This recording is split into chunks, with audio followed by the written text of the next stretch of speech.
Are the meeting platform hosts ready to begin? Yes. Mr. Chairman, are you ready to begin the hearing? I am. Please provide a 5-second countdown. 5, 4, 3, 2, 1. Well, good afternoon. I call this hearing to order. A quorum is present. Without objection, the chair is authorized to declare a recess at any time. The committee procedures for remote hearings remain the same. If you're experiencing connectivity issues, please make sure you or your staff contact our designated technical support so those issues can be resolved immediately. If you wish to have a document inserted into the record, please ask for unanimous consent and have your staff email the document to veteransaffairs.hearings@mail.house.gov. And without objection, members will be recognized in order of seniority for questioning witness today. This will make it easier for me to ensure all members participating have an opportunity to be recognized. Does any member have a question about the procedures for this hearing? Hearing none, we will proceed. I'll now recognize myself for an opening statement. Since March of 2020, VA leadership and Office of Emergency Management have had to continuously develop and redevelop the administration's capacity to respond to a global health disaster. In the earliest days of the COVID-19 pandemic, VHA began to see requests from states like New York and New Jersey to admit civilian patients to VA hospitals. VA had to rapidly find ways to simultaneously sustain its own capacity to provide care to veterans, prevent the spread of the virus among its workforce, and provide critical care to civilians, all without being able to fully estimate the scale of the danger of this new virus or the resources the system would need to fight it. The last 33 months have tested VHA and other federal health partners in ways they have never been tested before.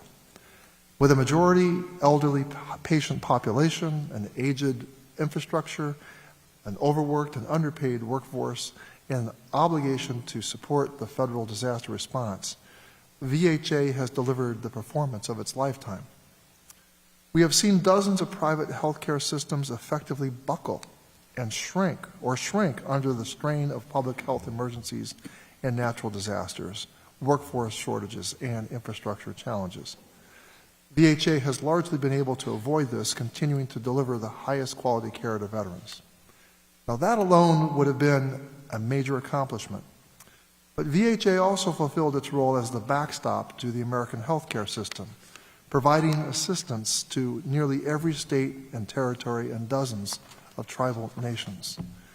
More than 6,000 VHA employees volunteered to deploy to assist civilian or tribal health systems since March of 2020. And because of its integrated nature, VHA's staff and supplies can move at a moment's notice to assist in a crisis across the country. But the strain of the pandemic has impacted all partners of the national disaster medical system. And the urgency of establishing interagency relationships and making structural change to how VA serves its humanitarian function has lessened as life gets closer to normal. Today, we will discuss 3 general themes.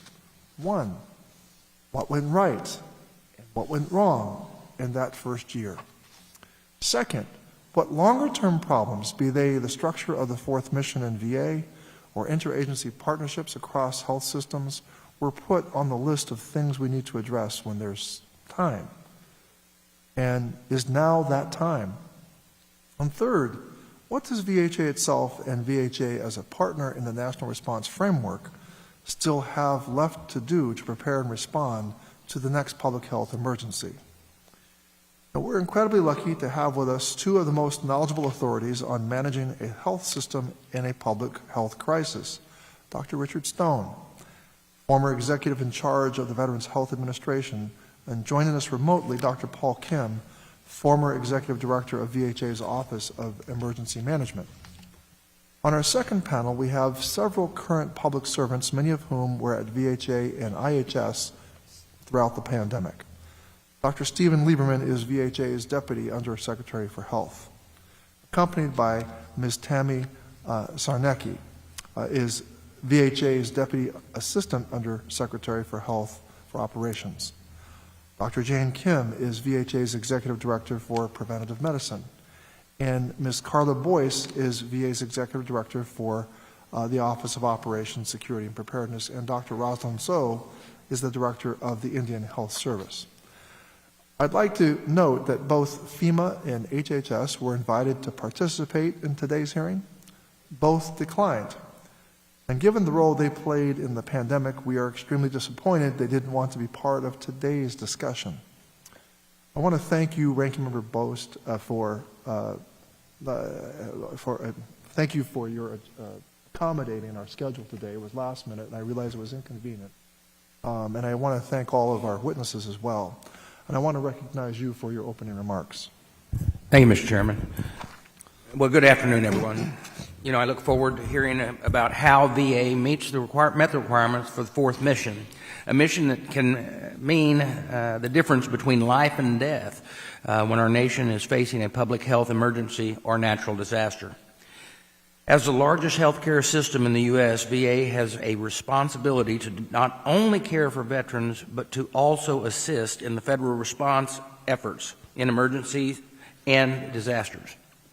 With the healthcare budget now exceeding $150 billion, Americans should expect a lot from the VA. VA is well established with the infrastructure and resources of geographic reach, deployment assets, a large workforce, and healthcare experience. All of that should be put them at the head of the table in coordinating national health and safety response. Unfortunately, that was not the case that happened during most of 2020. We started at the back of the table and had to struggle to play a prominent role in the nationwide response to the pandemic. At the beginning, the pandemic, VA sent a few representatives to HHS and FEMA. VA was involved in COVID response discussions. However, the full coordinated engagement with federal partners to manage the stress that COVID was putting on the nation's healthcare system was slow to evolve. VA also played a minimal role in the strategic national stockpile even after the shortage eased.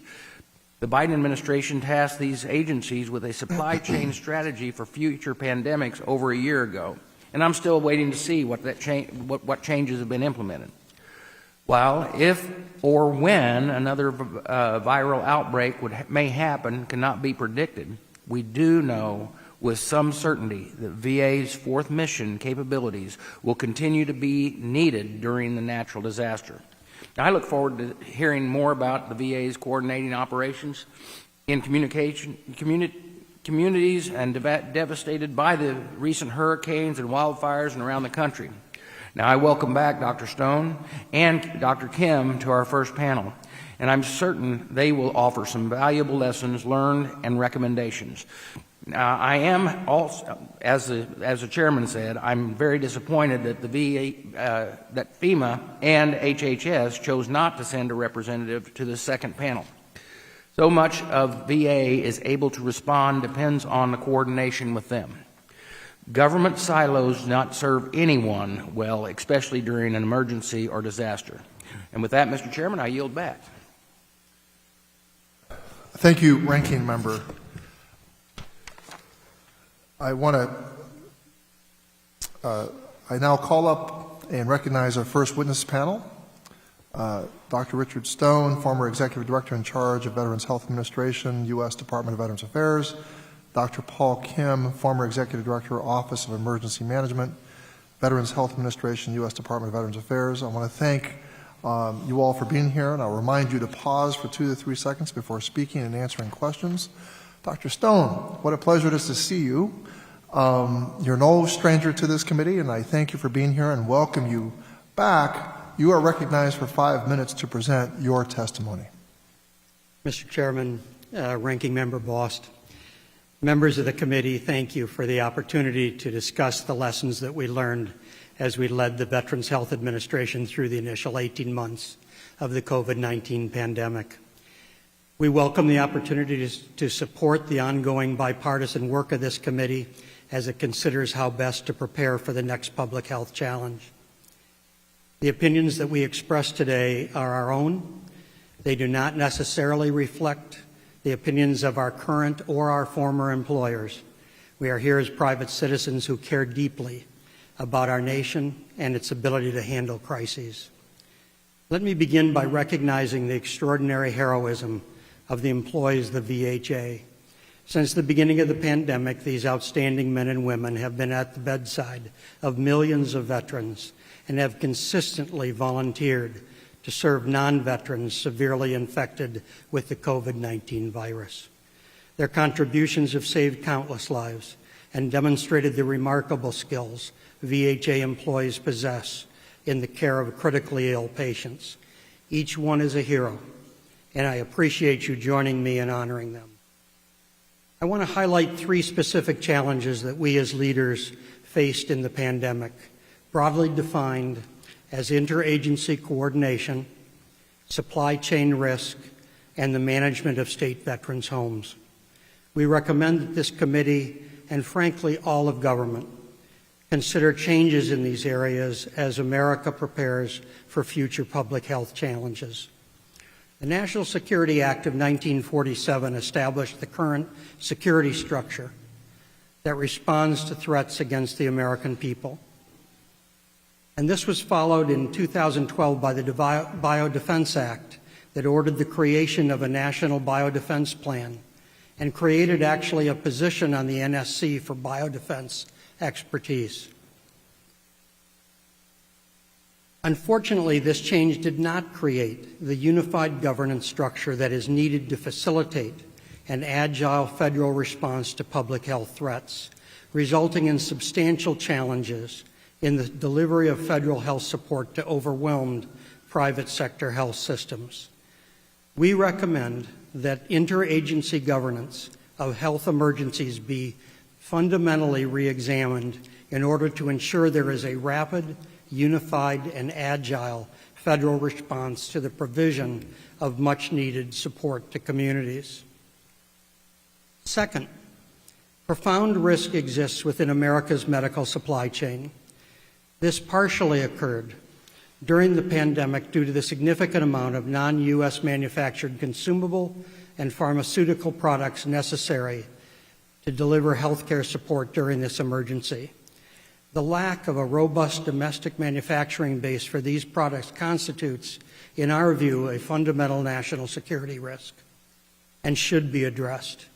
The overseas pharmaceutical manufacturing for essential medications to manage chronic and acute diseases fails to recognize that even America's closest allies will provide limited supply medications and materials first to their own citizens before meeting the demands of Americans.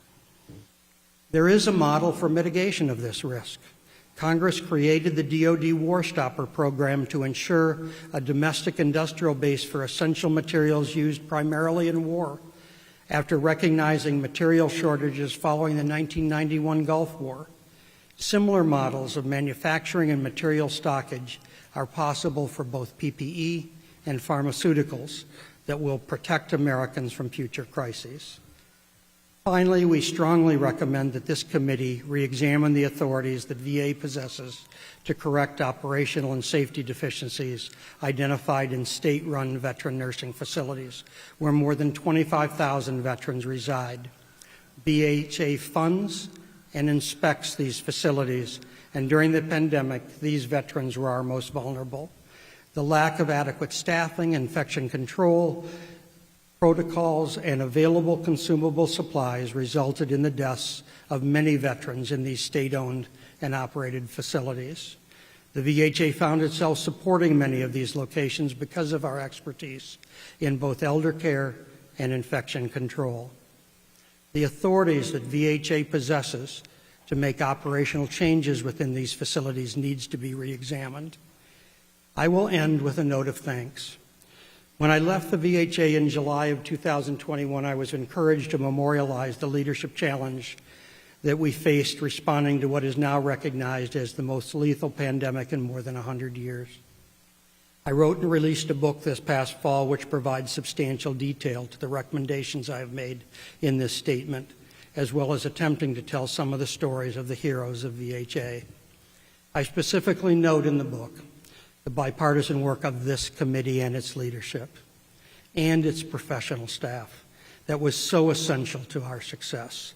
The significant funding of our emergency response contained in the 2020 CARES Act, and the vision of the bipartisan leadership and the entire membership of this committee are a testament to good governance. And we thank you for being the partner that we needed to save every life that we possibly could. This concludes my opening statement. We welcome your questions. Thank you, Dr. Stone, and without objection, your written testimony in full will be included in the hearing record. I now recognize myself for 5 minutes of questions. So, Dr. Stone, you're responsible for ensuring the success of the nation's largest integrated health system through the pandemic. You were also responsible for ensuring VHA was able to be the backstop for the civilian healthcare system, the Indian Health Service, and nursing homes throughout the country. And since leaving last year, you went on to get some sleep and write a book about your experience during the pandemic. And there's a lot we want to revisit with you. But I want to start with one of the more complicated topics, and that of interagency cooperation, which you mentioned in your testimony.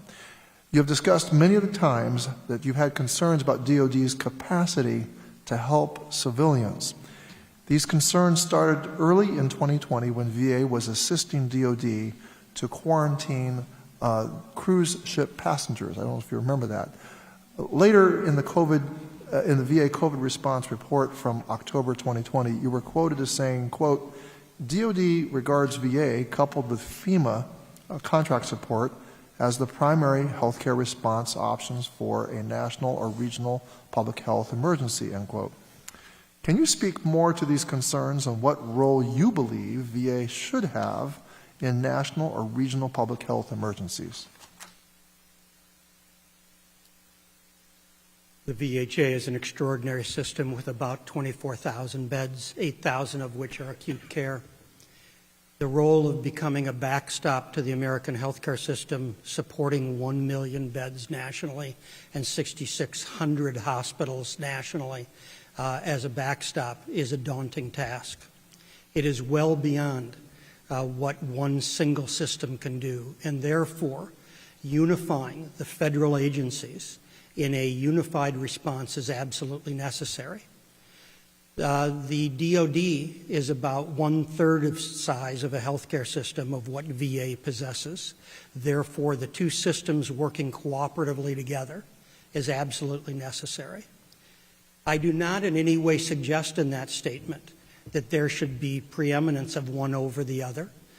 And I believe that the ASPR, recently elevated to administration status under the current administration, should evolve as the coordinating agency that takes this type of work, coordinates all missions that comes in, and then works to assure there is uniform deployment, recognizing the primary missions that both of you recommended, you and the ranking member mentioned in your opening statements, that the primary mission can still be accomplished while becoming this backstop. Let me add to that, that the best example of this was the movement of the two major Navy hospital ships into both coasts and major cities in the nation. It took tremendous assets of DoD to accomplish that. As you look at the patient flow through those areas, the patient flow was very low, and it did very little to actually relieve the stress on the southern New York air catchment areas. After 3 weeks, they were released by the governor and the mayor. That entire movement took well over 1,000 uniformed personnel to accomplish. There could have been way better usage of those men and women to continue to fulfill the missions of DoD and VA than to accomplish that mission. Well, thank you. I'm hoping a member will kind of tease that out some more, but I want to move on to my next question. Can you talk about, Dr. Stone, the authority to rapidly hire and provide bonuses to medical personnel during the pandemic? You were able to bring on 85,000 new employees, mostly nurses, in 10 months. How critical do you believe that was to VA success? It was absolutely essential. Prior to the pandemic, it took us between 90 and 120 days to hire professional personnel, specifically licensed personnel that we needed to do multiple background checks as well as to verify their credentials. OPM was an extraordinary partner, and we actually were able to move to hiring in 3 to 5 days. We were substantially competing with private healthcare systems to hire, as we are today. And as you know, there's a shortage of 1 million nurses in America today. The competition for those nurses is extraordinary, and rapid hiring is necessary. I'm aware of a hiring fair that recently took place that was extremely successful by VHA personnel, and I'll defer to my current government colleagues and their panel to discuss that. Well, thank you. I'm going to finish now and yield to Ranking Member Boss for his 5 minutes. Thank you, Mr. Chairman. Dr. Stone, and we're going to keep going down about the same vein. And in hindsight, do you believe that the VA did everything it could have in support of COVID national health emergency, and should VA play a large role in future emergencies? And if so, what would that look like? I think the VA has to continue to expand its capacity with mobile assets and remote capability to deliver care. Those mobile assets have primarily been used prior to COVID-19 in hurricanes and earthquakes and floods and fires, where after the fact we were able to come in and effect a support to a single region. In this case, we needed to support the entire nation simultaneously, and the only way we could do that is to move mobile assets. We did not have substantial ICU-related assets at the beginning of the pandemic. The CARES Act allowed us to expand that capability. Now, one of the things we found was that our DEMPS system, which is our deployable employment emergency response system, was made up of volunteers. Well, those volunteers coming from areas unaffected by an emergency were much different when the entire country was under pressure. And therefore, we did believe, or I did believe, that we should develop an additional classification of employee that spent 6 to 9 months of their work year maintaining their skill sets, and the other 6 to 9 months in readiness preparation for the next major national emergency. I think the expansion of that workforce would allow us to deploy a mobile 20-bed ICU to a hospital under pressure and deliver the labor force with it that was already competent in the utilization of those materials. And I think the development of both additional mobile assets, additional technology to transfer information using various advanced IT mobile systems, as well as an enhanced mobile labor force that could be involuntarily deployed, would be essential to our future success. My next question is both for yourself and Dr. Kim. Based on your recent experiences, how would you categorize relationship and coordination among the National Response Framework federal agencies, namely the FEMA and HHS, who, as I stated in my opening remarks, declined to attend here today? Let me defer to Dr. Kim, if possible, on the answer to this, because he's worked the interagency space for many decades. Dr. Kim? Thank you for the question. My relationship as the executive director of OEM was very good with both FEMA and HHS. My number was in their speed dial as well as their numbers, and it wasn't an issue of the contact and access. It was just the slow movement of the bureaucracy to get things in place. Contracting issues, the supply chain issues, transportation issues. So everyone was doing the best they could, but we were running into those challenges. One of the things that the CARES Act did for us, and Dr. Stone mentioned the hiring, I was able to hire people on my logistics staff because we couldn't get contracting for trucking and shipping companies. So we brought that ability in-house. We bought the assets to move things, and I hired the people to do the movements. So those were some of the challenges that I saw. But as far as my relationship with those other agencies and the working relationship, I didn't run into too many problems. It was all of the other things that we tried to coordinate and move forward. Yeah, you know, it seems that, from my opinion, that the mechanism for requesting the mission support through FEMA is overly burdensome and does not capitalize on many of the capabilities that VA could bring to the national emergency. Would you say that's accurate, or could that process be streamlined in some potential way? Paul, do you want to take that, or do you want me to take that? Sure. I think it can be streamlined. I think that there's quite a bit of hand-wringing when the request goes out. I think that if and I don't know how we can streamline that process. I do know that, as I said in my initial statement, there were some other bureaucratic issues that we ran into with just the resources, the personnel, and the ability to move fast just was not there for a variety of reasons. Yeah, thank you both for those answers, and my time has expired, so I yield back. Thank you, Ranking Member Boss, for that line of question. I think we need to get more to the heart of that. I now recognize Chairwoman Brownlee for 5 minutes. Thank you, Mr. Chairman, and thank you, Dr. Stone and Dr. Kim, for being here today, but particularly thank you for your leadership during a very, very challenging time within the VA and within our country. So thank you for that.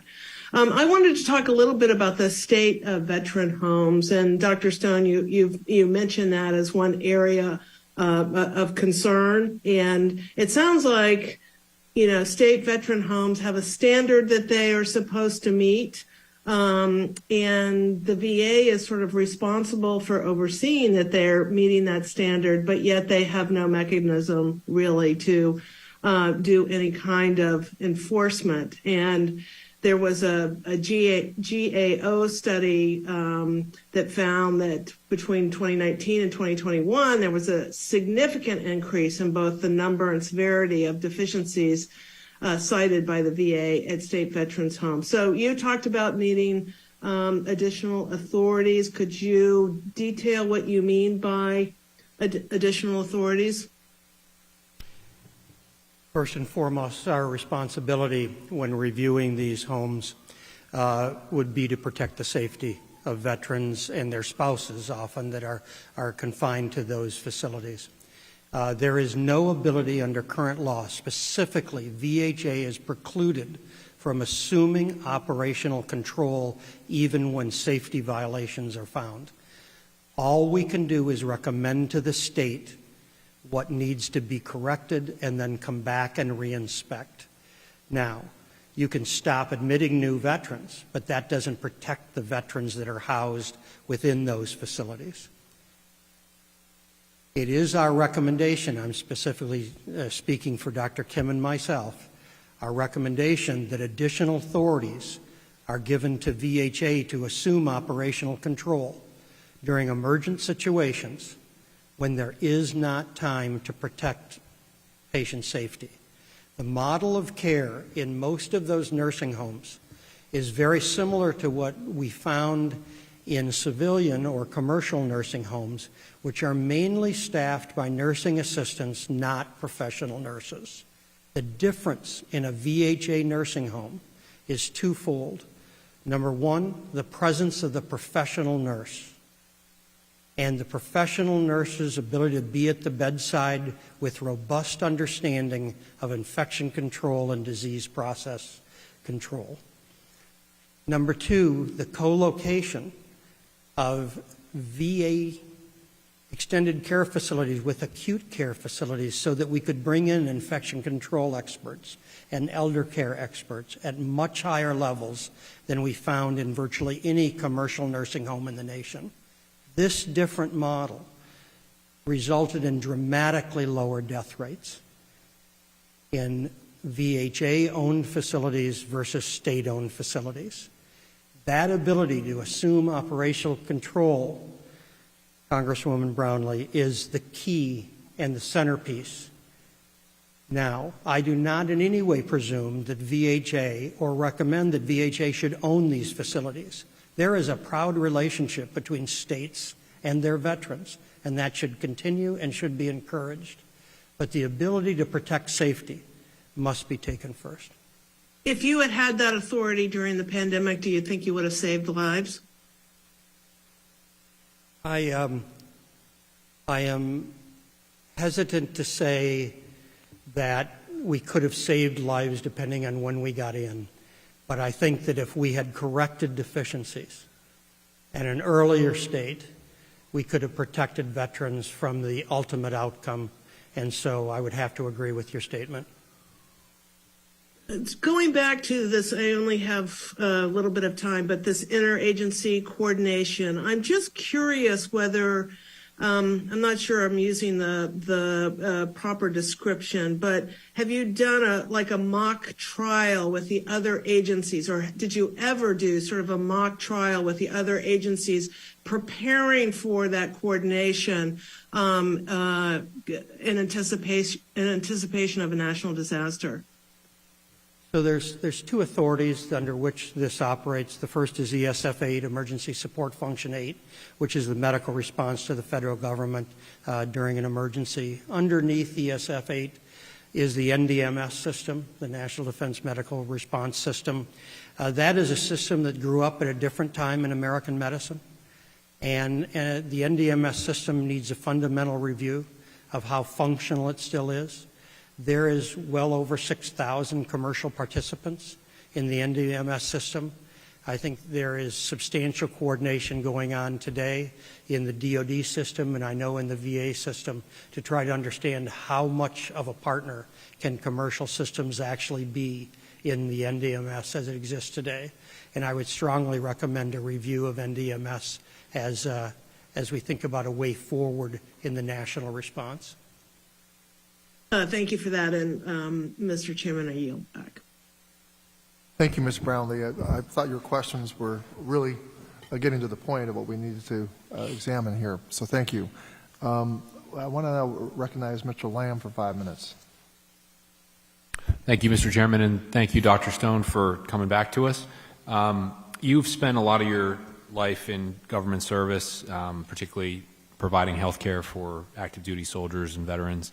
But you've had some experience in the private sector as well, I know, and some chances to work with private healthcare agencies. I guess I'm just curious, has the VA's experience during the pandemic, has it made you rethink at all the model of private civilian healthcare that we have in this country? And the reason I ask that is because from my perspective, it seemed like every time we talked to you or Secretary Wilkie or I talked to the leadership at the VA hospitals in Pittsburgh, they were very attuned to the problems of the pandemic and dealing with them, but they were not experiencing, from what I could see, the same levels of stress and dread that their civilian private sector counterparts were. I think in part because the economics are so different. You know, the VA just is not fee for service.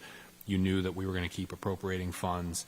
Obviously, the patient flow is totally different, but it just seemed like the VA had some spare capacity to absorb a crisis like this and even go out beyond its own borders and help others, as we've talked about here today, whereas so much of the civilian healthcare system is kind of barely enough, just in time, paying for every little service, so that when you lost access to hip transplants and knee replacements and that sort of thing, it was threatening the economics of even very successful hospitals and systems. So it's just a very open-ended question of whether what you saw during that time has led you to rethink anything about the way we do healthcare more generally in this country.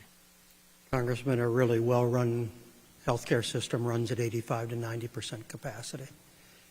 with very little ability to expand delivery beyond the existing licensed beds. We were able to add 8,000 acute care beds and then to put those into service very quickly. Now, that happened for a couple of reasons. Number one, we had a lot of facility space available. We have an ancient system inside the VHA, but those big old buildings were able to accommodate expansion very quickly. We were able to hire quickly and incentivize hiring, and we hired 85,000 people. And we had the resources because of your work. We had the resources to do that. None of those things occurred in the commercial space. In the commercial space, you have an unprecedented financial pressure, even today, 2 years later, on those systems. And the high-profile systems that have struggled with billion-dollar losses does make me question the long-term viability of the model.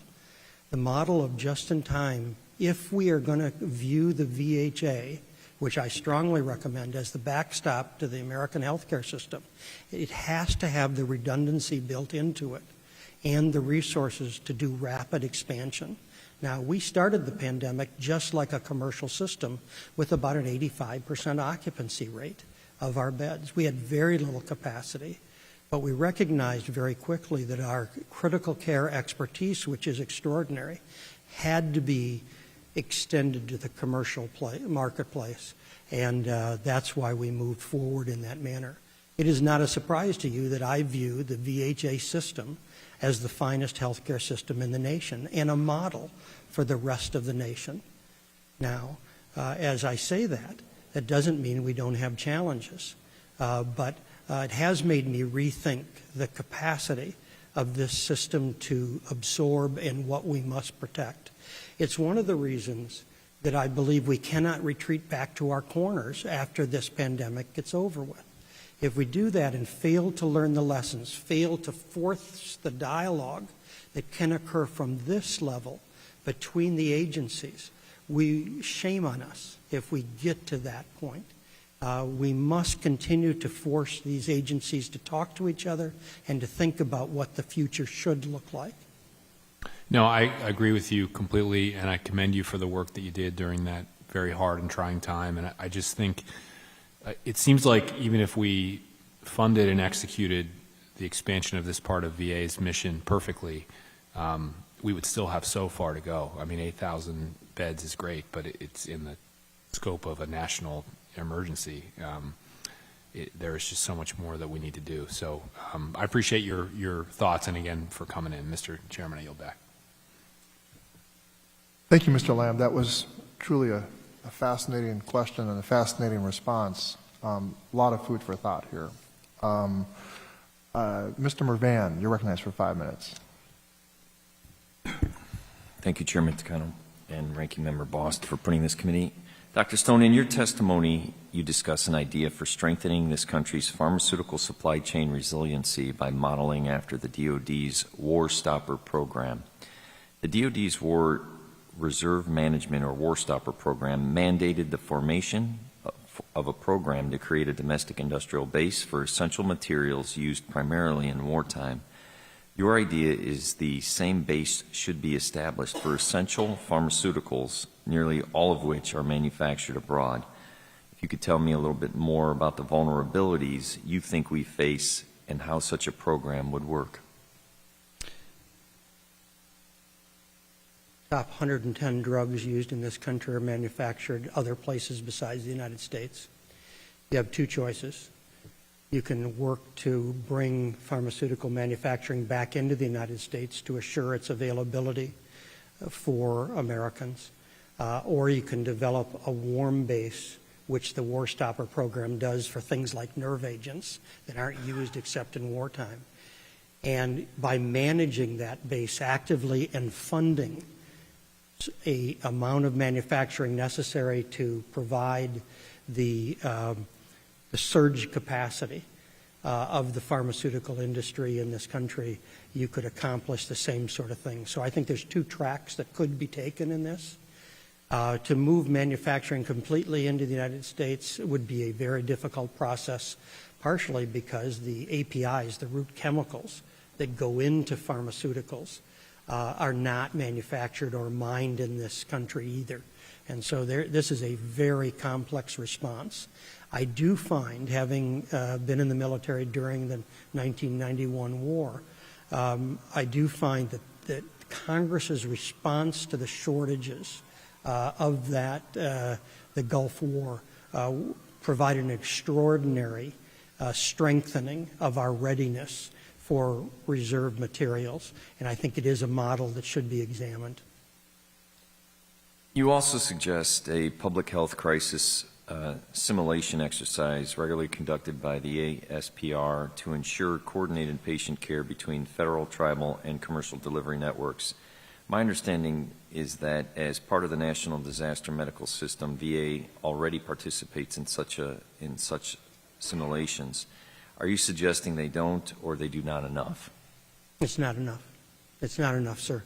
Let me say a couple of things about that. In southern New York, when New York hospitals were overwhelmed, we were dependent upon cell phone communication between people that knew each other because they lived in the community together. We had not practiced the system to the point that when commercial systems were overwhelmed, that we could smoothly inherit missions and move through the bureaucracy. Dr. Kim talked about the slow-moving bureaucracy. I want you to think about a healthcare leader or a chief of staff in Manhattan overwhelmed with patients, having to call the governor's office, move through the governor's approval, have that sent to the president moving it through this system for approval while patients accumulate in the hallways of their facilities. It's just too slow a system. And just the ability to communicate with each other needs to be exercised in a much more robust manner than we do today.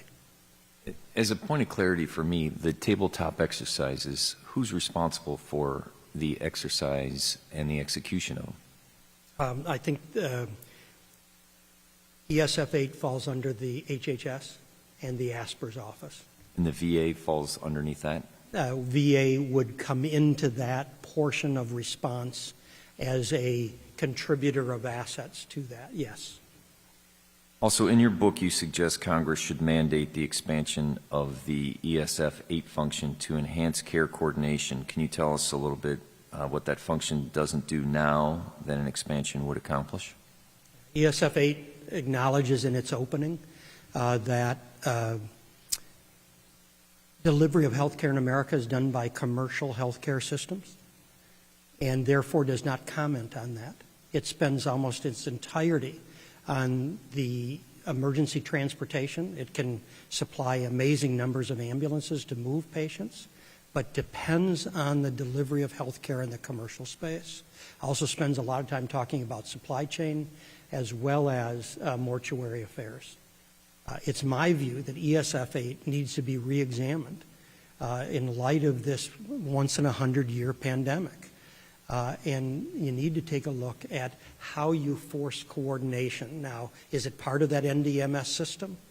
Is it part of really an evolving next generation of NDMS? That is something that really needs to be worked through. But at this point, this system is fairly fragmented. Thank you. With that, I yield back. Well, thank you, Mr. Mervan. These are incredible questions. This is an incredible hearing. Mr. Allred, go ahead. 5 minutes. Sure. Well, thank you, Mr. Chairman, and I want to thank Dr. Stone, Dr. Kim, for your testimony. Dr. Stone, it's good to see you again, to have you back. You and I have had more interaction, I think, around getting the Garland VA opened, and I really want to thank you for that. I think you've done a real service to your nation with your testimony here today and with the look back that you provided. And, I want to echo your testimony discussing the hard work and heroism and sacrifice of VHA employees. I saw it myself in the Dallas area, how they responded. And, I think as much as your recommendations point out things we need to change, we also, should thank the folks who did that and who stepped up during that crisis. And as you remember, I'm sure at the beginning of the pandemic, VA opened the Garland VA Medical Center, which we worked on in terms of negotiating for some time in my district. And while the acquisition of the facility predated the pandemic by a few weeks, it put VA in a position to open a new 140-bed facility at the height of the pandemic and allowed VA to immediately begin caring for COVID-19 patient veterans at the facility, also creating a backstop for our civilian system. And I wanted to ask about the VA's infrastructure needs and how they impacted our fourth mission during the pandemic, our ability to provide assistance to veterans in their communities, and also how DoD facilities come into that conversation, because certainly we got, I think, a little bit lucky in Dallas, in the Garland VA, just weeks ahead of really the height of the pandemic, and VHA staff worked extremely hard to turn that facility around quickly. Otherwise, we would not have had that excess backstop available that we did in our area. Congressman, let me say a couple of things first. Thank you. Thank you for your comments, but most importantly, thank you for the vision you showed in bringing that Garland facility to us. As you all know, the VA Medical Center in Dallas is landlocked.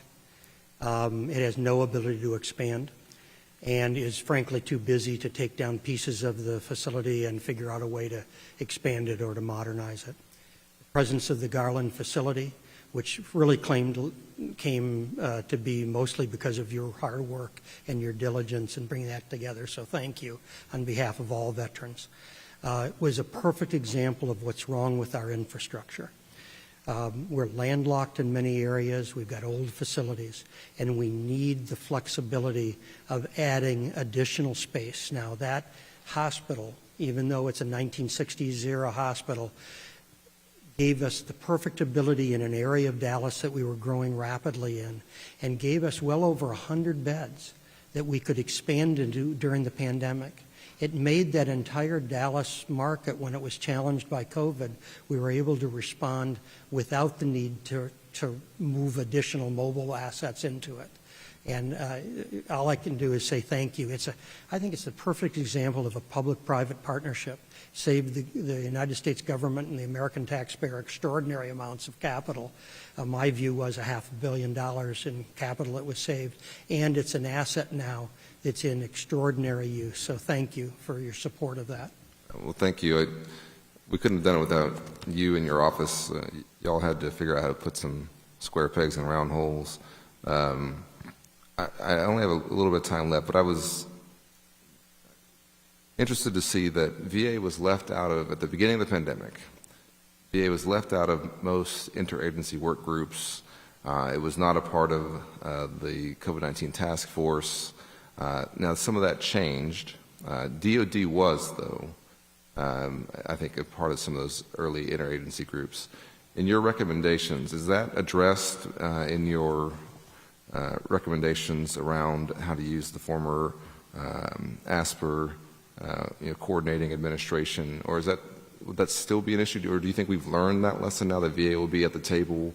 I think it remains to be seen as the development of the administration around the ASPR occurs. It's my view that VHA, DOD, Indian Health Service, Public Health Service, NIH ought to all be at the table as providers of the federal response to needs. Remember, we started the pandemic with over 120 requests for federal support. Yeah. Just adjudicating that, of who were you going to go to first and how, was complicated by the fact that there was no structure. Now, out of frustration of this interagency lack of coordination, the President stood up an ad hoc committee under the control of the Vice President. It was a valiant attempt to get structure, but that also did not include healthcare operations or healthcare delivery. It included some extraordinary people in public health, and you've heard from them throughout the last 2 years. But what you have not heard from until today is the role of healthcare delivery operations. And that's the voice that was missing, and a fundamental weakness that in whatever response this nation takes to prepare better for the next public health emergency, healthcare operations in a coordinated manner of the federal response should be at the table, and every piece should be at the table. Well, Mr. Chairman, my time has obviously expired, but I think that, as I said, Dr. Stone, y'all have provided a real service to the country during the pandemic, but then these recommendations are going to help us save lives with any future crises. So thank you. Thank you, Congressman Allred. I'm going to go for a second round of questioning. So, Dr. Stone, I'll recognize myself. You and I have had conversations many times during the height of the pandemic about the need to reform VA's fourth mission. You had suggested three main reforms. One, a dedicated program office with dedicated staff at VA. Two, a partnership with the Public Health Service to have access to uniformed medical staff who could deploy to areas that VA volunteer force may not want to go. And three, to rearrange the structure of the National Disaster Medical System to make VHA the primary healthcare responder rather than DoD. Obviously, this is a partnership you know well. I want to give you some time to talk more about these ideas, clarify them. I know that some other members have taken aspects, have asked you aspects of, but I want you to elaborate on something on these ideas to the extent that you haven't been able to so far. So with your permission, I'd like Dr. Kim to respond to the PMO portion of Sure. this. Dr. Kim? Thank you for the question. One of the areas that Dr. Stone briefly spoke about is VA's ability to be mobile. And in late March of 2020, we became aware of a mobile capability that was very unique. It was a mobile ICU unit. And by April of that same year, we had this unit in operation supporting the pandemic.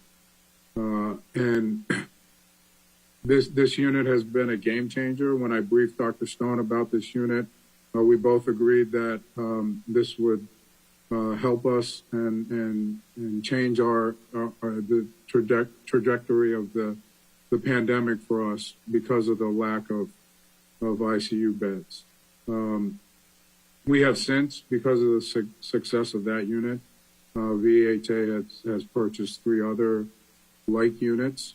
We have that unit, the initial unit was deployed 6 times during the pandemic and was able to support several medical centers and in particular hotspots across the country. And it's currently now deployed to a medical center that's dealing with infrastructure and construction issues. So I support what Dr. Stone was referring to as VAs being able to be mobile. One of the other areas that he spoke of as far as VA being at the table or VHA being at the table, the exercises that were briefly spoke about, they happen at the action officer and field level, but we really need to be focusing on the senior leadership, the ASPR, the Undersecretary of Health, and the other high-ranking officials.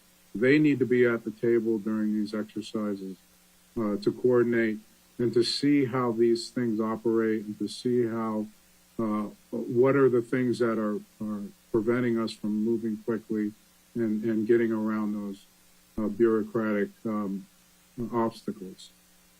So those are a couple of areas that I think moving forward as far as VHA or VA being at the table really need to happen as we move forward. The next major emergency is just around the corner and it's unfortunately on its way. So we need to be working on these pretty quickly. So let me add a couple of things to Dr. Kim's comments. I think a closer partnership with the public health services would go a long way to helping this labor force. As I went through a 2.5-decade career in DOD, right next to me was always public health service officers, and they were inside DOD. When I came to VA, that is not true. There is some public health service presence, but it's very minimal. It was my impression that this was the first time in a response that I didn't have the ability to involuntarily move employees where I needed to. When I was in combat, I could say, here's where you're going, and you were going there. In the VA, I had no ability to involuntarily move people. So one of the things we examined early in the pandemic is what should the relationship to the public health service be? Could we actually educate new physicians and nurses through the Uniformed Services University, cover their tuition, get them to full licensure, and then could we have them pay back that debt through years of service to VA, just like is done inside the DOD through the training program. That program has been examined and taken a look at. I think everybody's supportive. Whether it's moved forward or not, since I left the system, I would defer to my government colleagues, my current government colleagues, of what the status of that is. But I think it still bears very valid approach. I've talked a fair amount about NDMS, and I do think that the evolution of NDMS is dependent upon a relook at Emergency Support Function 8. And as Dr. Kim has referred to, whatever we're going to do with NDMS in the future, we need to recognize that already the VA is the primary participant as the coordinating agent in the vast number of those SCCs that are out. About 15 are still currently covered by DOD. I know that DOD is actively working to take a look at what their relationship is. And this is why the members of HHS as well as FEMA need to comment on anything that I'm saying today. Thank you, Dr. Stone. Ms. Brownlee, do you have any more questions? I'm sorry, Ms. Brownlee, I should have gone to Mr. Bost, Ranking Member Bost. My mistake. No problem. So, Dr. Stone, Dr. Kim, do you believe that VA's physical infrastructure is resilient enough to withstand what appears to be increasingly severe weather emergencies? What are the system's greatest vulnerabilities now that you've been away from it for a while? No, I think this system needs to be recapitalized. This is a system, some of these were built on places when we still believed in a sanctuary model of 350 acres of property with a hospital in the center of it. This is just not the model of healthcare delivery today. We need to recognize the continuing evolution of home care. We have over 200,000 veterans in home care today. Those are veterans that would have been institutionalized in facilities previously. And we need, therefore, a recapitalization of this system.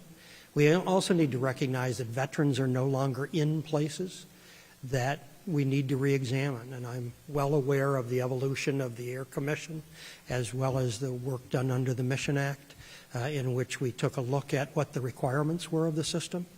But I think one of the toughest things you're going to have to tackle is how to recapitalize this system and how to recognize that we need brick and mortar facilities where veterans are, not hours away from them. I appreciate that answer. I just hope that maybe the Senate heard that answer so that they'll get to work and go ahead and appoint the Air Commission. But that's just me saying that. So, thank you. That's all the questions I have. Thank you, Mr. Chairman. I yield back. Thank you, Ranking Member Bost. Now, Chairwoman Brownlee, sorry, go ahead. Thank you, Mr. Chairman. I wanted to begin where I left off, Dr. Stone, when you were talking about, the interagency coordination and so forth and how it needs to be improved, and you went into some detail about that, which I appreciate. I wanted to get to this place of, of asking the question, is there any kind of sort of mock trial, and maybe that's not the exact way to describe it, but having exercises to practice in advance of a national disaster? Is there, are there any exercises like that you were aware of that took place or does take place to make sure that interagency coordination, everybody understands what their roles and responsibilities are? In my 3 years at the VHA, we did not conduct any of those interagency exercises at the level that Dr. Kim referred to. Now, at the action officer level, there was coordination. But when you got to the highest levels of the organization, we did not conduct that level of interagency coordination. And therefore, I think there was substantial weaknesses. I think that was a real weakness of how we approached this pandemic. And it took us a long time. In fact, Dr. Lieberman led a team that went into HHS on a daily basis and FEMA and helped work with some senior SESs to make sure that we were communicating effectively. Many of you have referred to how long it took us to really get to the table. And part of that was the work of Secretary Wilkie, who went and sat with the secretaries of HHS and really worked to make sure that they fully understood the capability of the VHA and how much it brought to the table and how many assets were available to it, as well as the robust and growing capacity that we had as the pandemic occurred. I would follow on the chairman's remarks that as we did this, we also grew our capacity substantially when the vaccines were introduced. And when the vaccines were introduced, we had substantial capacity that we could actually reach out into civilian community to support them. I personally was up in the Bronx giving vaccines in a underserved and disadvantaged community. And that was done by each of us that sits the current government. Representatives that are here today, we're all out giving vaccine. And that's the level of change that Congresswoman Brownlee that is necessary, that really exercises these sort of challenges at the appropriate levels and make sure that the challenges get visibility right up through the undersecretary and secretary level. Thanks. And just very, very quickly, every opportunity I have, I'm always trying to push my Elizabeth Dole and Community-Based Services for Veterans Act, which in essence basically takes all of the in-home community services that the VA offers now and expand those programs so that disabled veterans and aging veterans have the choice of staying at home.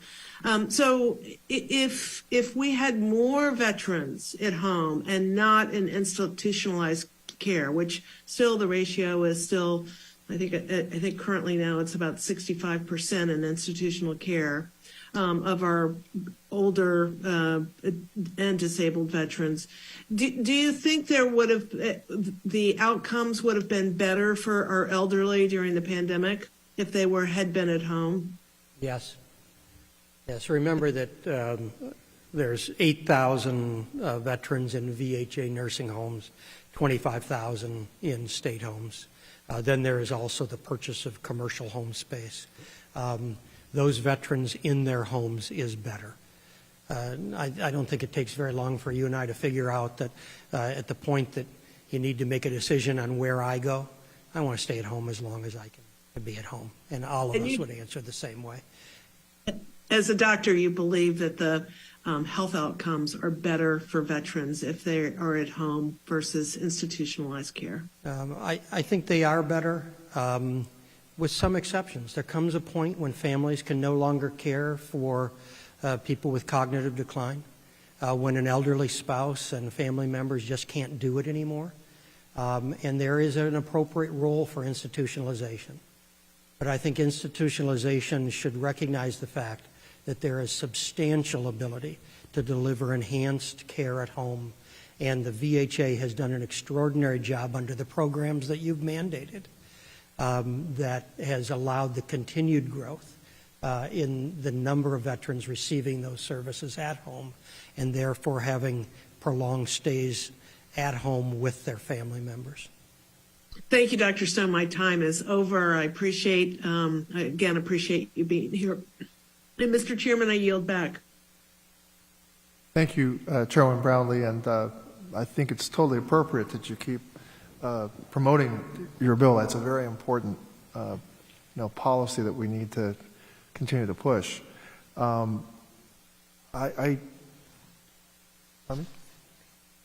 Yes.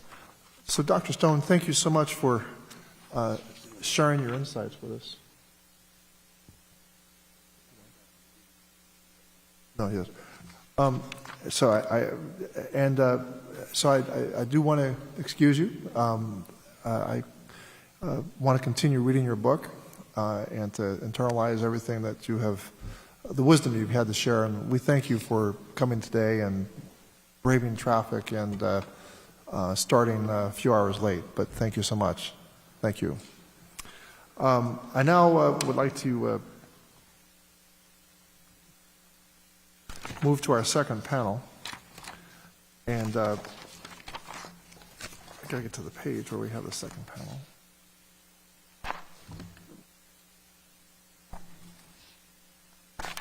So panel, yeah. So I now call up and recognize our second panel. And with us is Dr. Steve Lieberman, Deputy Undersecretary for Health, the Veterans Health Administration, U.S. Department of Veterans Affairs. Welcome, Dr. Lieberman.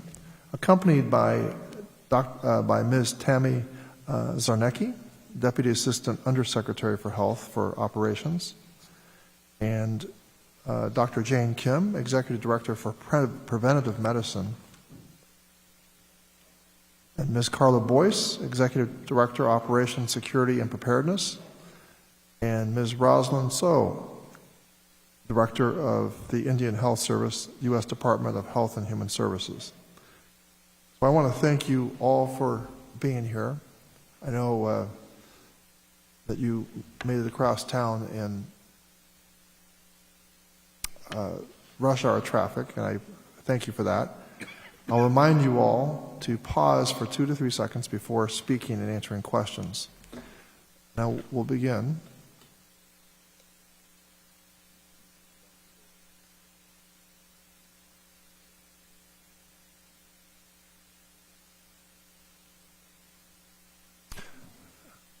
Thank you, Cassie. So, Dr. Lieberman, I'm going to recognize you for 5 minutes to present your testimony. Thank you. And by the way, Dr. Lieberman requested 7 minutes, and I'm going to, 7 minutes if you, I know you have a lot of substance to convey, and I recognize you for 7 minutes. Thank you. Good day, Chairman Takano, Ranking Member Bost, and members of the committee. I am pleased to be here today to discuss VA's role in response to the COVID-19 pandemic.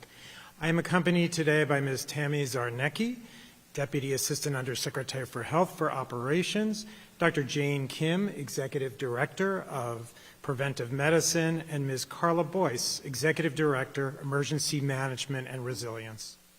I first want to acknowledge our exceptional workforce. I am immensely grateful to have served with them these past 2.5 years and who came to work every day under the most trying of circumstances to keep our nation's veterans and their communities safe. Remarkable employees worked long hours with extra shifts in full personal protective equipment, often under conditions of fear and uncertainty, sometimes while also dealing with their own grief. To my VA colleagues, thank you for all that you have done and continue to do during this pandemic. I now want to take a moment to remember the 23,390 veterans and 277 VA employees we lost to this disease. Each one of these losses is a tragedy for their families, veteran community, and VA staff. I want to express my gratitude to Congress for providing $19.6 billion through the CARES Act and $17.1 billion from the American Rescue Plan. This funding enabled us to optimize care by enhancing items including staffing supplies, equipment, and renovations. CARES Act funding also provided essential to addressing the economic and health care needs of veterans experiencing homelessness or who were at risk. The resources and hiring flexibility Congress provided enabled VHA to hire over 136 new staff during the pandemic, including a record number of new hires during the last fiscal year to augment our delivery of care. One nurse in Boston who retired after 37 years was compelled to rejoin VA to help care for veterans again. Our growth in staff was critical to fulfill our fourth mission as the backdrop to America's healthcare system. While we had prior experience deploying personnel, our role during the pandemic grew to an unprecedented scale and scope. Thousands of employees voluntarily traveled to other VA medical centers, community hospitals, state veterans homes, and private nursing homes, providing care, consultative advice, education, training, and vaccinations. We participated in 196 missions in a total of 48 states, as well as territories, as well as 19 missions supporting tribal nations, including admitting American Indians to VA facilities, supporting those experiencing homelessness, and sending staff to support Indian health care systems. Another mission example was sending 15 six-person clinical teams from VA facilities in Florida to provide consultation, training, and care in over 80 long-term care facilities across the state of Florida, helping over 8,800 patients. In Idaho, VA laboratories completed over 18,000 tests to the state.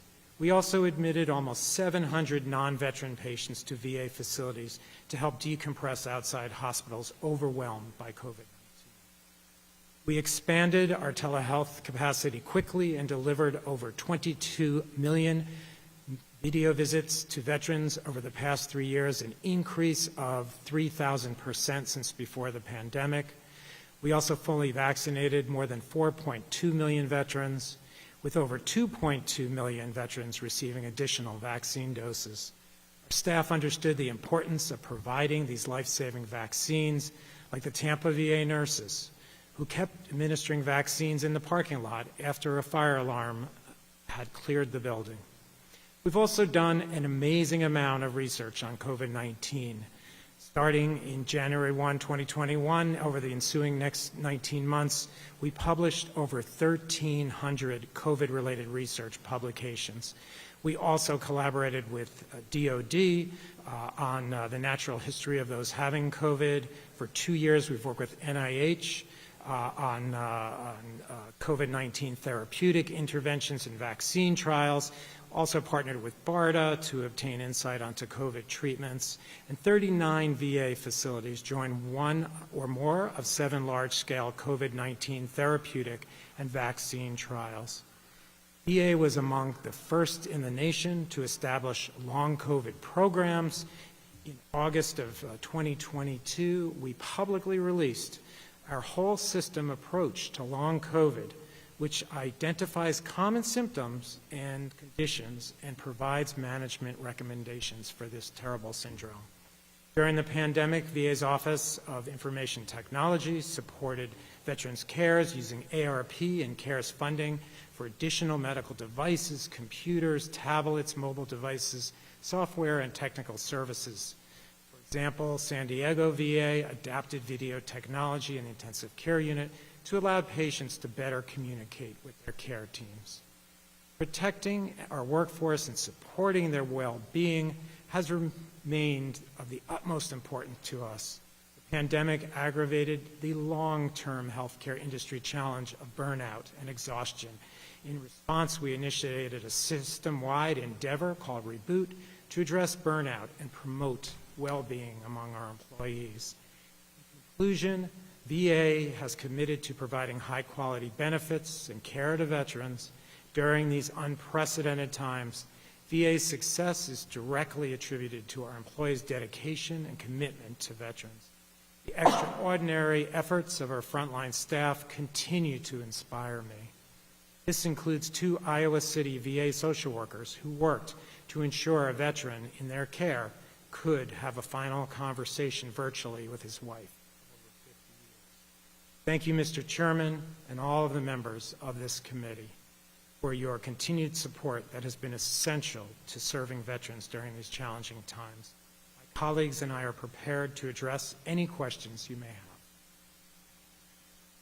Thank you so much, Dr. Lieberman. I now would like to call on Ms. So. You're recognized for 5 minutes to present your testimony. Thank you. Good evening, Chairman Takano and Ranking Member Baus and the members of the committee. Thank you for the opportunity to testify on the Indian Health Service's continued efforts to respond to and mitigate the impact of COVID-19 in our Native communities by collaborating with our urban programs and tribal partners throughout Indian country.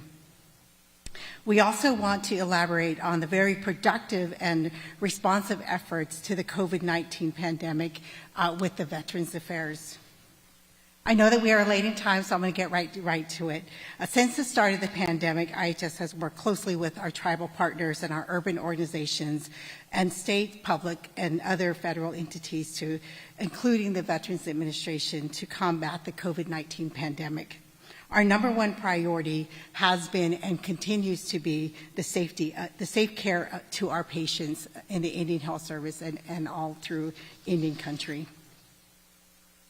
The Indian Health Service continues to play a key role as part of the national effort and response to prevent, detect, treat, and recover from the COVID-19 pandemic. We know also that there were several examples that Indian Health Service wants to share in our partnership with the Veterans VA. Throughout my career, I have worked very closely with the Veterans Administration out in the Northwest and throughout other parts of my role and throughout the nation. In the Phoenix area, though, we leveraged the IHS VA interagency agreement to augment IHS staffing at the White River Indian Hospital and the Hopi Health Care Center in Arizona through multiple VA staff deployments. The same interagency agreement was deployed also in the Navajo area, and by the way, I was in the Navajo region at the height of the pandemic out in Indian country. And during the COVID-19 pandemic, we also worked very closely with the Veterans Administration. During this period, and particularly in the Navajo area, the VA deployed 14 emergency department and med-surg registered nurse to the Gallup Indian Medical Center. The VA also supported the available nurses during the time when we were not able to secure the nurses that we desperately needed, and also the rates of compensating nurses through contracts was extremely high. So the VA did work with us to continue to allow us to have those nurses until we were able to stabilize our staffing situation in the Navajo area. During this time as well, the Navajo and the Phoenix area entered into several interagency agreements with the Veterans Administration, including the Albuquerque VA, Grand Junction, Colorado, Salt Lake City, Utah, Phoenix, Arizona, and Tucson. And these agreements provided us the opportunity to place non-VA patients during this period at VA facilities. We also worked, at least from the Navajo area, worked very closely with the VA Medical Center and worked very closely with the staff there that helped us make sure that we were able to cover the needs at the Gallup Indian Medical Center. Additional examples include the VA loaned the Parker Indian Hospital Center 2 transport ventilators for more than 6 months. The Phoenix Area Indian Medical Center and the Phoenix VA pharmacy programs also collaborated on a number of items throughout the pandemic, including the development of new processes for curbside pharmacy services. There was also in that same effort a contingency plan for chemotherapy services to continue to go on between the two organizations. In September of 2021, the Indian Health Service, Oklahoma City Indian Health Service, had a patient that needed to be placed in a facility, and Through that collaboration with the Oklahoma area IHS and the Oklahoma VA, we were able to place that patient for services at the Oklahoma VA instead of moving them out further from their home and from their family. The patient was transferred to the facility, and the services that were desperately needed were provided. We look forward to continued collaboration and work with our tribal partners as well as the VA. As we work towards recovery, we continue to work closely with the stakeholders and understand the importance of working with partners during these difficult times. Thank you again for the opportunity to speak with you today, and I'm ready for questions as well. Thank you. Thank you so much, Ms. So. I will now recognize myself for 5 minutes for questions. Excuse me. This sound is so. So, Dr. Liebman, I want to begin with you. We know that you were at daily coordination meetings at the FEMA Coordination Center for most of the pandemic. Tell us about your experience and the interagency fragmentation in those early days. So I was on the first ever VA member on the ESF-8 organization for the first year of the pandemic. I joined it with Dr. Stone's suggestion when we were not getting recognized as what VA truly had to offer with the fourth mission. I joined it in late springtime of 2020. And so I served on that for about a year, and then Ms. Zarnecki served on it for a second year. And it was really vital that VA was at the table. And in the first few days, there was very welcoming, but as they were looking at assignments and what was needed to support around the country, there was going to their usual other federal agencies. And so in the first few days, I reminded them that VA was here and we had a lot to offer. And it just took a few days till they recognized that we were a major force to help support the country at this challenging time. And very quickly, we were there, and it was always on every meeting, what can VA do?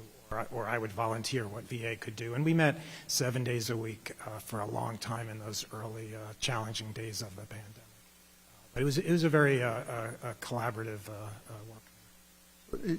It took some time for people to figure out what the capacity of the VA was. You were primarily responsible for helping local leaders make requests through their governor's offices for help from their local VA medical centers. That's the process that has to go through. A state has to request this. This process outlined by the Stafford Act is time-intensive and in some ways delayed VA from providing care. And as I understand it from Dr. Stone's book, the VA leadership made the decision to provide humanitarian care if there was a safe assumption a mission assignment would eventually be granted. My question to you is, what does VA need from Congress to ensure that you are able to offer humanitarian assistance more quickly in cases where waiting for paperwork to clear could mean the difference between life and death? So the way it is set up now is that the states have to concur as a part of it that they want us to come in. So sometimes we would be asked by a local municipality to help out, but it's still the process is it has to be approved by the state because it's a state request. So there certainly sometimes was a slowdown with that. Otherwise, we were certainly experienced in the process from our prior performing the much smaller number of missions that we had participated in. So the process would work, but it was really when the states was where the slowdown was sometimes. And certainly we wanted to do everything we could from the humanitarian side.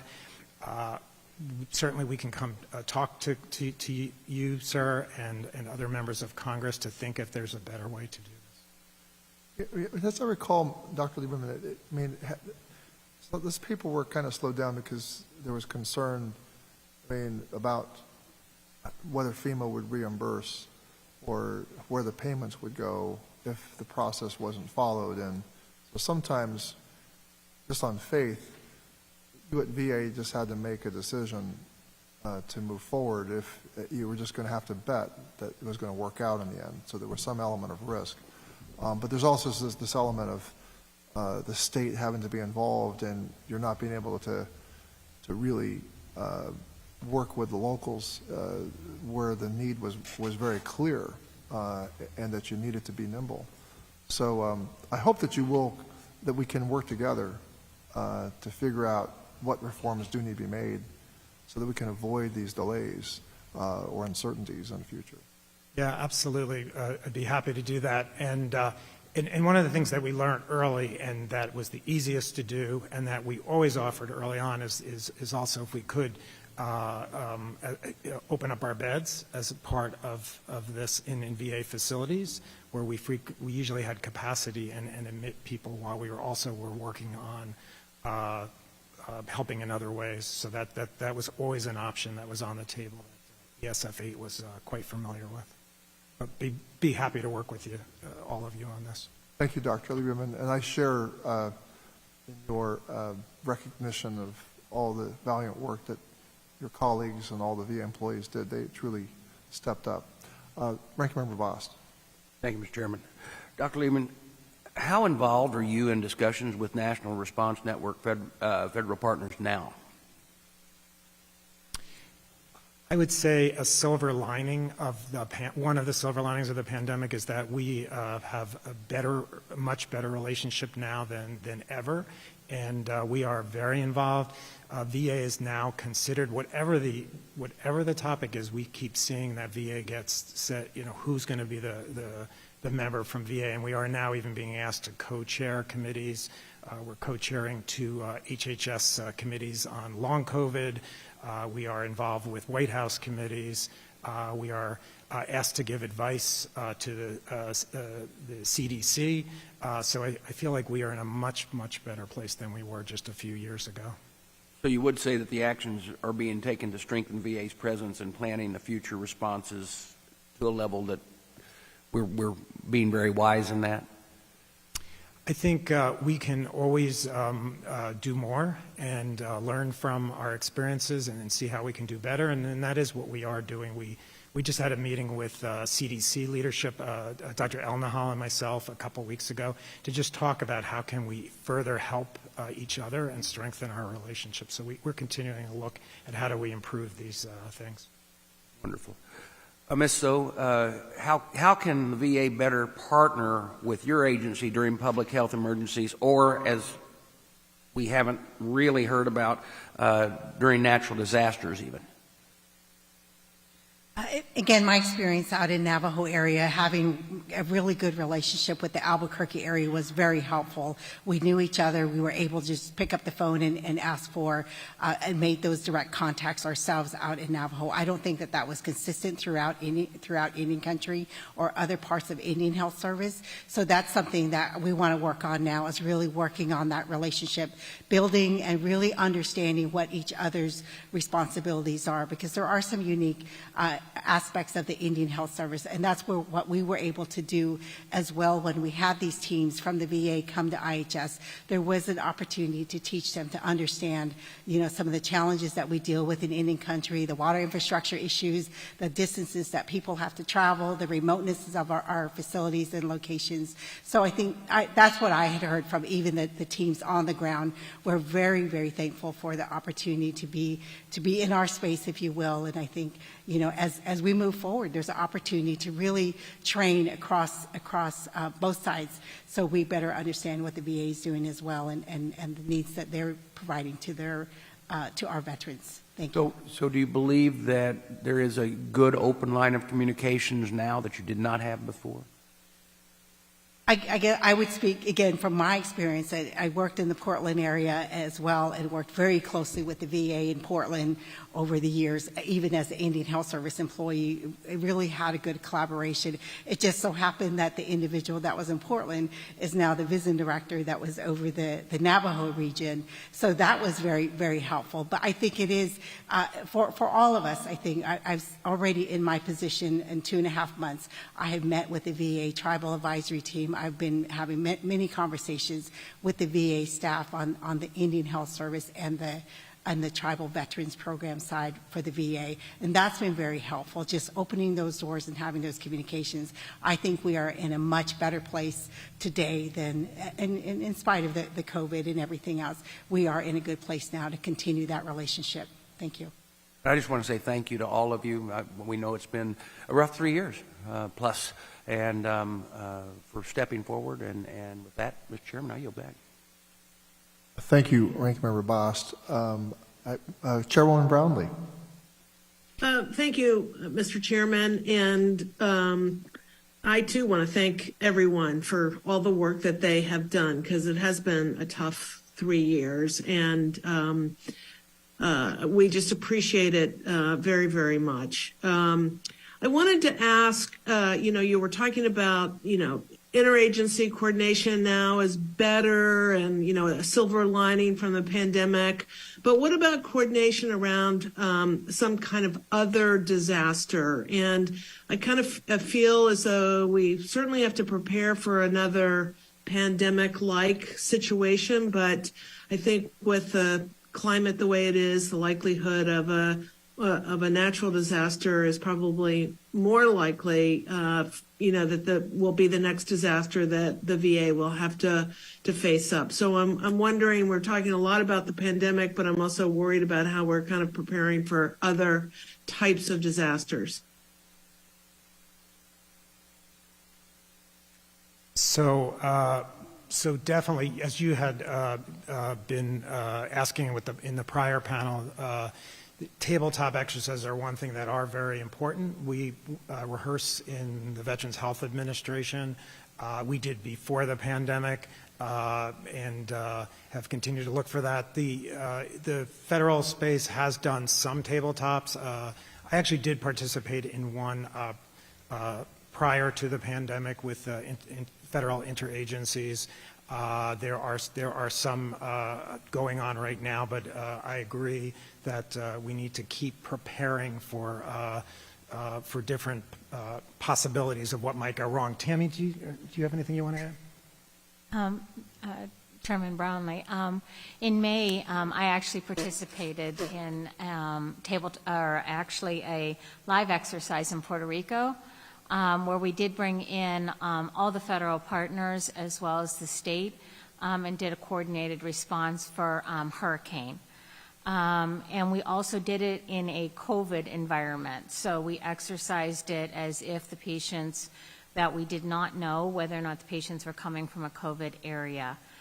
So I do believe that for natural disasters, we have continued those exercises. We are using our equipment, we are staging assets, we are having our federal partners walk through our assets. We've brought them into Martinsburg so they could see what we can offer in the event of a natural disaster. So we've done quite a bit to prepare for a natural disaster, even if in a COVID environment.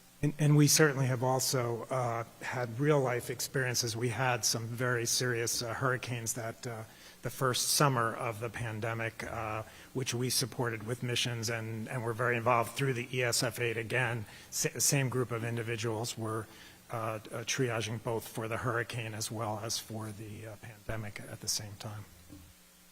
Thank you for that. And so, Dr. Lieberman, I wanted to talk a little bit about actually the chairman's first question in the hearing about the VA took, steps to scale up their hiring authorities so that you could do it more quickly. And I think the VA had, success in making these sort of fast hires. it seems to me that our hiring within the VA is, without a pandemic, without a natural disaster, it's still sort of in emergency status as far as I'm concerned, because it still takes so long to bring to onboard someone. So could you, are there lessons learned here? Are there things that we can do on a normal protocol to that we learned from the pandemic that we could be doing now to hasten our hiring process? So first, I just want to acknowledge how one of the many benefits of the VA healthcare system is how agile we can be. That even early in the pandemic, when there's one part of the country that wasn't that hot with COVID, we could look for volunteers to move to another part of the country, and we did that early in the pandemic to New York City, and then followed with that as other hotspots developed in New Orleans and many other places around the country. So that's something that's really a benefit of our unified healthcare system. Certainly we learned a lot early on about hiring fast, and this is a priority for Dr. Elnahal, our Undersecretary. It's his top priority, in fact, and so we really have been focused on this and how to cut down on steps with hiring that are not necessary, and that's why about a month ago, we had our onboard surging events where we interviewed people on the spot, then got them their physical examination, their fingerprinting, all their testing and other things, and offered them jobs. And we were able to successfully offer jobs. It was over about a month's period, about 12,000 new staff with these events that we were having around the country. And we really learned a lot from that also. And so that really was built upon the work that had been done previously on how do you really hire rapidly. And we see that as a benefit in moving forward of trying to do as many steps as we can on one day. And agree with you, Chairman Brownlee, that this is something important that we have to keep focusing on. And last year was our best hiring year ever. This year we are on track. We're doing much better. And this is just a priority for us, and we have to get this right. Thank you. Thank you for that. I yield back, Mr. Chairman. Thank you, Chairwoman Brownlee. Mr. Mervan. Again, I would like to reiterate thank you for the last 3 years in providing world-class health care and emergency readiness for our veterans and being prepared. Director So, VA and IHS are perhaps the most similar federal health partners. Both have a nearly nationwide physical footprint. Both provide care to its enrollees for decades. Both treat a predominantly rural, low-income, and high-needs population. Perhaps most similarly of all, both have a workforce that approaches their mission with a professional and moral urgency that is unseen in any other healthcare system. The IHS has not had the attention or resource-rich support from Congress that VA's had, and yet the service navigated these 3 years with the same unrelenting drive and creativity we saw in VA facilities. I want to commend you and your workforce for your incredible service. I want to ask you about the working relationship between the VA and the IHS during the pandemic. VA had IHS entered into 11 interagency agreements with either or other, as well as the Navajo Nation and the Hopi tribe. Through these agreements, your agency was able to move critically ill patients to VA, accept VA staff in the facilities with workforce shortages, and share PPE. My understanding is these interagency agreements for this kind of humanitarian care are new and were created during the pandemic. Tell us how the agencies came to establish these agreements and what sort of permanent authorities, if any, you both need to respond to humanitarian crises more quickly. Thank you. Thank you for that question. There are many things that I know that, again, I was in the Navajo area when the at the height of the pandemic in Navajo, and also where COVID hit first in Indian country was the Navajo area. So I think that, as I've said before, there's already now a foundation between the Indian Health Service and the Veterans Administration. I think working more closely together and allowing us to continue to at times share resources.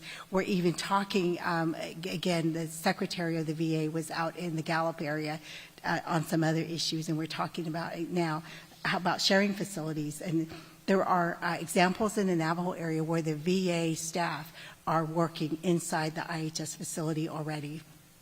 So we need to build on those relationships to, again, better enhance where our Native American and Alaska Native veterans don't have to travel far distances, that they can be seen in the IHS facility closer to their home and also utilize the reimbursements that are being had.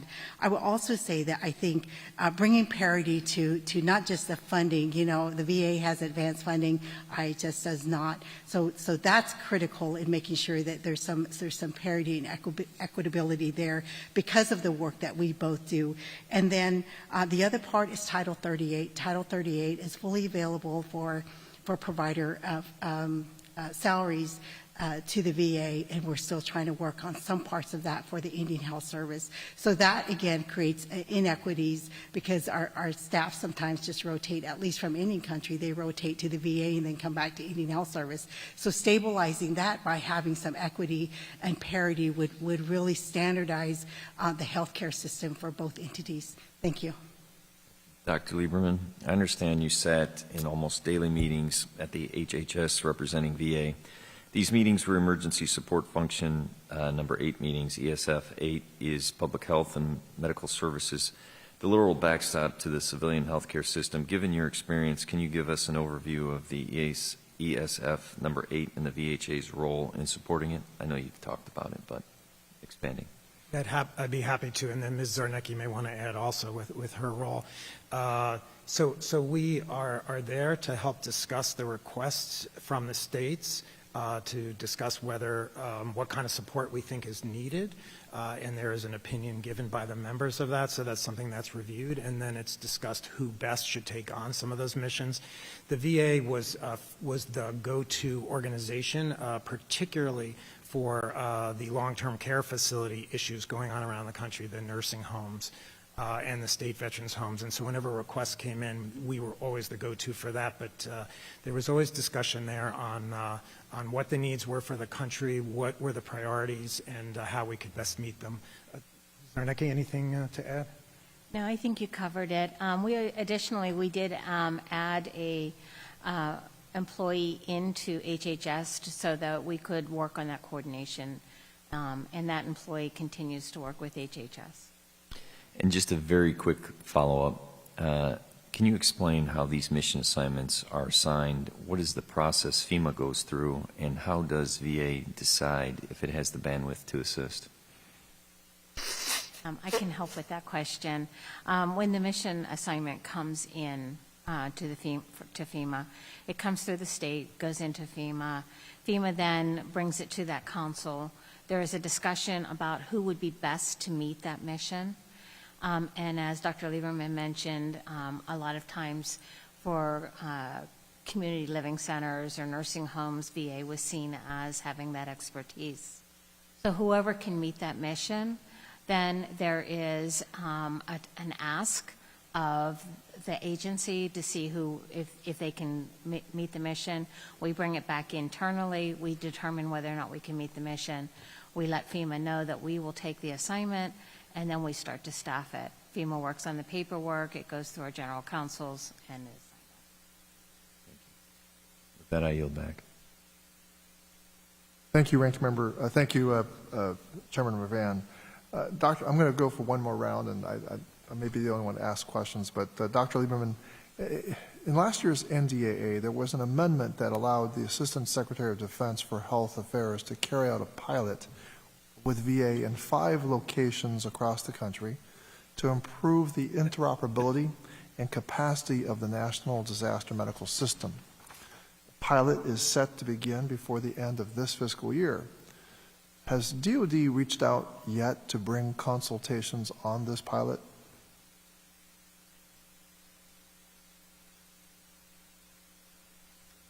I'm not familiar with that. Certainly, we can check about that.